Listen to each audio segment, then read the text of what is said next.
It was an interesting story over there at hotair.com about J.B. Pritzker.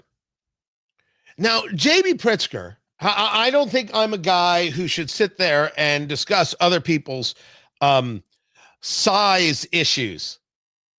No, not like that. J.B. Pritzker is just a very, very obese guy. I wasn't talking about size issues. But when J.B. Pritzker goes out there and says that Robert F. Kennedy Jr. is dangerous, he's going to make your kids unhealthy, people just take a picture of J.B. Pritzker and go, come on. That's the whole argument right there. Tony Katz today. Good to be with you. Ed Morrissey joins me right now from hotair.com, where he is the capo di tutti capo over there. This is different. This is about health insurance in the state of Illinois.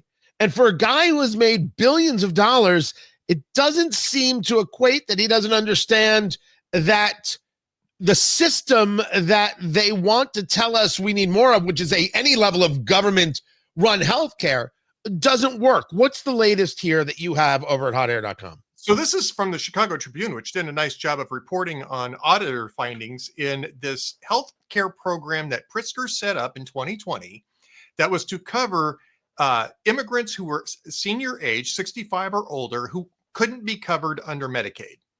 Because there's there's definitely some qualifications that you have to go through, and immigrants under certain circumstances don't qualify for Medicaid. And because it was the pandemic, other states were considering this as well. And because seniors were an at-risk population, Pritzker in Illinois decided to create a Medicaid-like program, but simply with the state. Didn't have any federal involvement. The state was going to pay for it. And it was going to be limited, and it was only going to cost, a few $100 million and that sort of thing. And as soon as they got this thing in place, they started expanding it. And now it's covering all sorts of different kinds of immigrants. 42 years and above. I'm not sure why they're covering 42-year-old immigrants. That's not an at-risk population. And the pandemic's over, by the way. And yet they've expanded this program. And now it's cost $1.6 billion, which is 5 times what the original projected cost of this program was over that period of time. And an auditor finally went through it after 5 years, and 2 years after the legislature had to get more funding to it because it was running out of cash.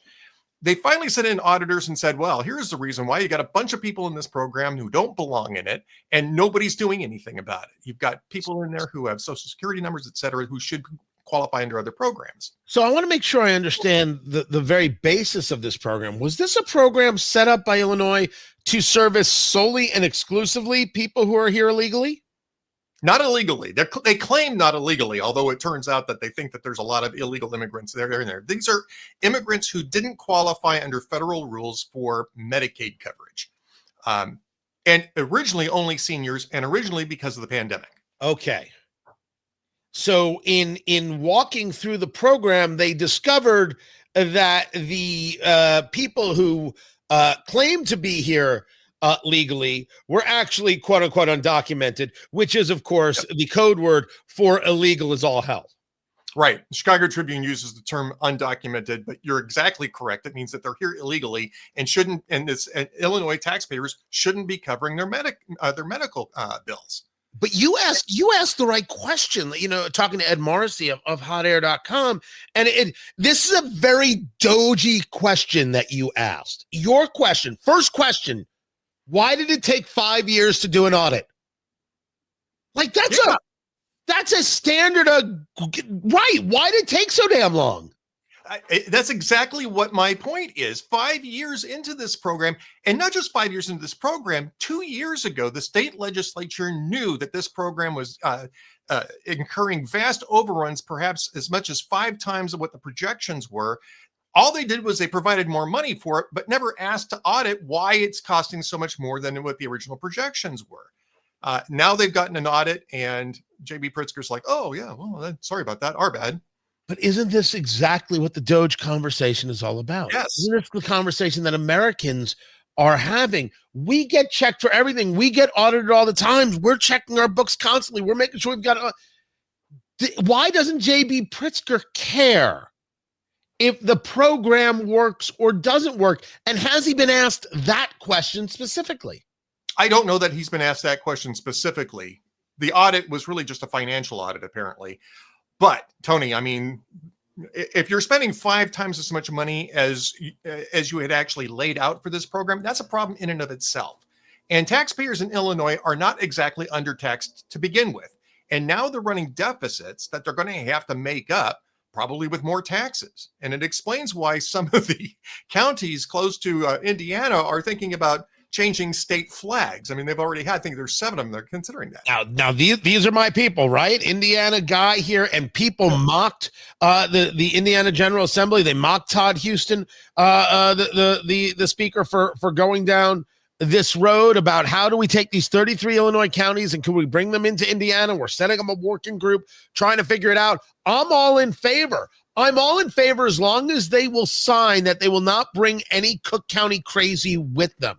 I'm a huge believer that when you move to another state, you should not be allowed to vote in a local election for 3 years. You shouldn't be allowed. You have to learn how the place works first. But I'm more than willing, just like the eastern half of Oregon wants to go with Idaho, just like these areas of California wouldn't mind heading out. This is actually a very real thing where people realize they're being absolutely ripped apart by one area of a large population, and the rest of the state is being harmed. Exactly. And I think you're, I mean, obviously you can't set it up so people can't vote. Oh, but, says you. I'm telling you where there's a will. But I understand that. And, I moved to Texas recently, and that's a real concern down here because there's a lot of Californians, for instance, moving to Texas. Fortunately, mostly around Austin, where, you can kind of, keep that sequestered to some extent. But yeah, there were signs, they had billboard signs that said, why did you move to Texas? To remind people that they moved there for freedom. Right. Don't bring your blue state policies along with you. Talking to Ed Morrissey over at hotair.com. The other piece that you've got is you're kind of, you bring up Dershowitz. Dershowitz warns Bondi, a little Epstein knowledge is a dangerous thing. And of course, we're waiting on the release of the Epstein files. And I have seen people say, whoa, let's not rush Pam Bondi, the attorney general. Our friend Kurt Schlichter was saying the same thing on Twitter, to which I say, that is nonsense. We were promised files. We were promised transparency. And I don't care how little sleep Pam Bondi gets or anybody in the Department of Justice. Show us like you promised you would show us. We are supposed to be getting information today. In the end, what do you think this list actually does? Well, I think what it does 2 things. One is it puts the focus where it belongs, and the other is that it will prevent the focus from falling on people that weren't involved. And Dershowitz is one of those guys, right? Dershowitz had, I think, a casual encounter with Jeffrey Epstein, and his name got dragged through the mud. People were accusing him of being part of the pedophilia. He has adamantly and vehemently denied that. He has sued people who have suggested it and prevailed in court. And that's the reason why Dershowitz is saying either release it all or don't release any of it. Because if you only release pieces of it, it really doesn't solve the problem. We need everything, all of it. The videos, everything. If you have to blur a face or two to protect victims, fine. But he's correct. This is something that you either do full transparency or just don't do it all, because releasing only part of it doesn't solve the problem. It doesn't actually create certainty, where certainty is what people are looking for. You and I are in agreement on that what has to be known is its totality. And I was discussing this earlier, and I don't think people understand how pervasive in certain circles Jeffrey Epstein was. This financier, all this money, even though it might have all been a shell game, the work at Harvard, being in Jeffrey Epstein's circle was a big deal. It's not surprising that this leader or President Trump, before he was president, or Bill Gates, or all these people were involved in these circles. He played in those celebrity circles because money was flowing, and that's how the game works. So it'd be that you may have had that connection with Jeffrey Epstein is absolutely not a sign of guilt. The question is, are we smart enough as a society to be able to split the baby on that one? Well, I mean, this is the reason why you have trials. I mean, part of the issue here is that the Department of Justice really didn't pursue this the way that they should have pursued it. I think it was 2013 or 2012, I believe, when they, or maybe it was earlier than that, when they first charged Epstein with this stuff. They really kind of just constricted it down to some prostitution type of stuff and gave him house arrest. And they didn't come back to arrest him until 2018, I believe it was, or 2017, on what was really the big charges in here: sex trafficking charges, some money laundering charges. And they didn't pursue anybody else except Ghislaine Maxwell for being part of that. And there were people who were involved in this, and that's what people want. They want transparency on this. So the first thing is that it really looked political, that they were going after Epstein, and Maxwell, I should say, because Maxwell's in prison for this stuff, but not anybody else. And so the only way that you're going to be able to get past this is really through full transparency, and then an accounting of why steps weren't taken with some of the other people that were part of that conspiracy. Talking to Ed Morrissey of hotair.com. The cabinet meeting takes place yesterday. I didn't say we were going to discuss this, but I figured throw you for a loop. It doesn't matter. The cabinet meeting's purpose was to show that, look at me, I'm not Joe Biden. Joe Biden needed Jill Biden to run a cabinet meeting, and he might have fallen asleep, and I got this all on lockdown. And then, of course, everyone decided to make the story about how the cabinet doesn't like Elon Musk. Right. That's how I know it must have been effective, because they're still talking about Elon Musk. You watched yesterday. You saw what transpired. You think this was an effective bit of iconography? Absolutely. Absolutely. Look, I mean, I don't think that the contrast was lost on the American people. This is a president who's in charge. And I know people are saying, oh, Elon Musk was running the meeting. It's nonsense. If you were watching it, it was very clear that Trump was running the meeting. And at the same time he's doing that, and this is unusual for cabinet meetings, they're taking questions in real time from from the press pool that happened to be in the room at the time. And he's joking around with some of the reporters, and he's answering the questions, and sometimes they didn't like the answers, but I mean, it was actually pretty well done.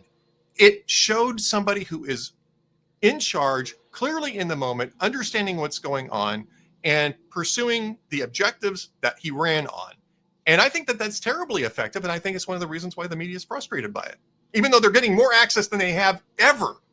I don't ever remember a cabinet meeting where questions were allowed to be asked live for that kind of extended period of time.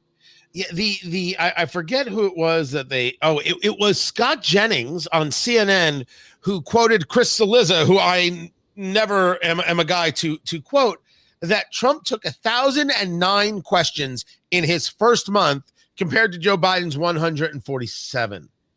Yet we still want to be told that somehow we're not. This is a coup. This is a hostile takeover. This is a dictatorship. These things are still happening. Well, we've got a minute there, Ed Morrissey, hotair.com. The left is still going to play this game for the next 3.5 years plus. Yes, absolutely. This is the only play that they've got. It's Orange Man bad. That's all they've got. They don't have anything else. And so, the idea that